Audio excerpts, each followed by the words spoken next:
Ada sebagian orang yang tidak percaya sama sekali sama Tuhan. Nauzubillah, ateis, kafir. Yang kedua, ada kelompok yang percaya Tuhan itu ada. Tapi setelah dia menciptakan, dia duduk tenang. Tuhan pasif. Tidak menolong, tidak mencegah, tidak melakukan sesuatu. Nah, bagaimana Islam? Apakah Allah itu ada? Ada. La ilaha illallah. Allahu la ilaha illahuwa. Berarti kita masuk tergolong yang mengatakan Allah itu ada.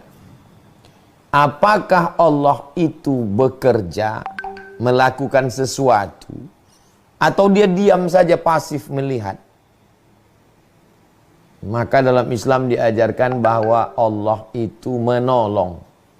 Mana dalilnya bahwa Allah Subhanahu wa taala menolong? Ada satu surat namanya surat pertolongan Allah. Itu yang selalu kita baca dalam surat pendek. A'udzubillahi minasyaitonirrajim.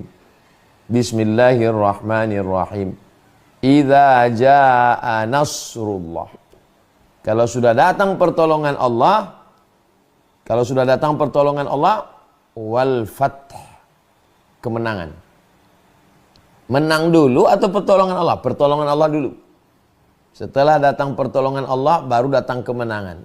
Sehingga orang yang menang itu tidak takbur berkata, kami menang karena strategi kami. Bukan. Tapi karena nasrullah wal fath.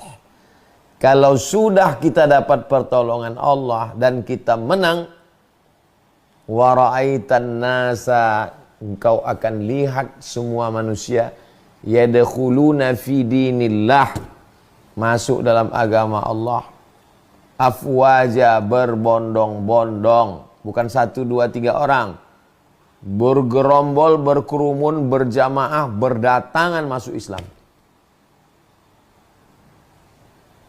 Jadi ada 3.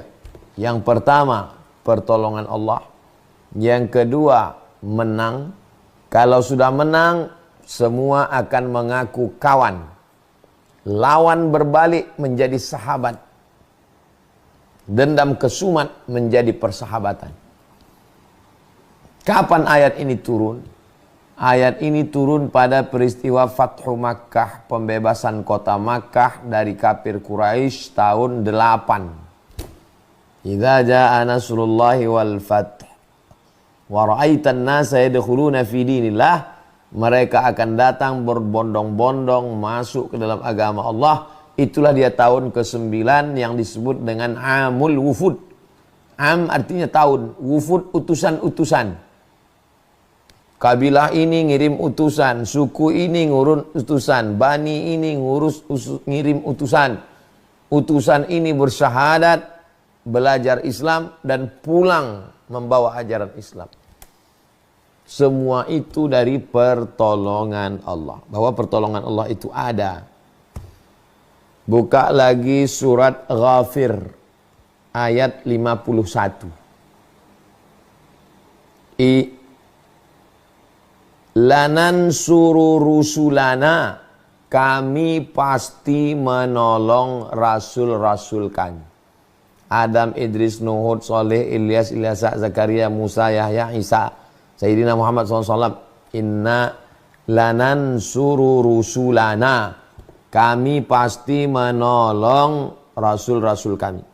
Lalu bagaimana dengan kita? Jarak kita dengan Rasul 14 abad. Rasul nggak ada lagi. Walladzina amanu, dan orang yang percaya. Yang percaya, yang beriman kami tolong. Di dunia ini atau di akhirat? Fil hayatid dunya, di dunia. Datang pertolongan Allah Subhanahu wa taala di dunia.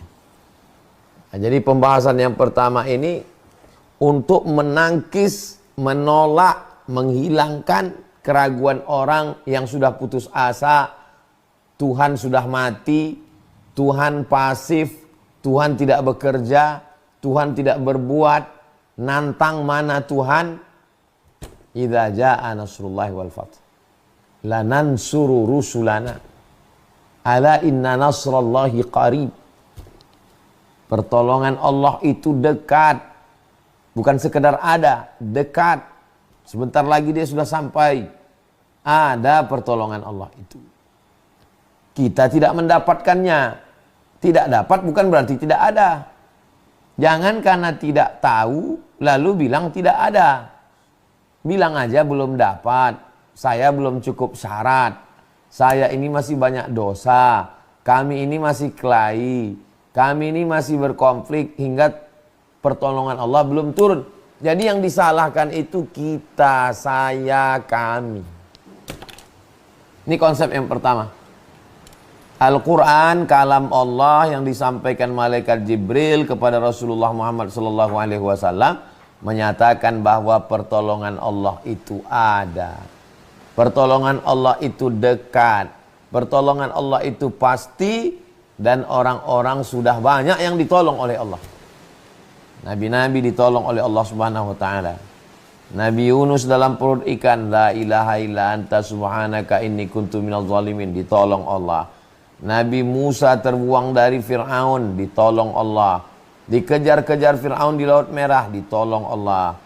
Nabi Isa, Nabi Ibrahim dibakar, ditolong Allah. Nabi Isa mau disalib, ditolong Allah. Nabi Muhammad SAW ditolong Allah Subhanahu wa taala. Ada buktinya. Kenapa masih ragu dengan pertolongan Allah? Ini yang pertama ditanamkan ke dalam diri. Bahwa pertolongan Allah itu ada, bahwa Allah pernah menolong hamba-hambanya, bahwa pertolongan itu dekat, yang tidak dapat itu saya karena belum memperbaiki diri, belum tobat, belum hijrah, belum tulus, belum ikhlas, belum ridha, belum qanaah, belum tawakal, belum takwa. Selalu menyalahkan diri. Karena apa? Karena Allah tidak pernah salah. Itulah makna istislam, Islam, menyerahkan diri pada Allah Subhanahu wa taala. Ini poin yang pertama.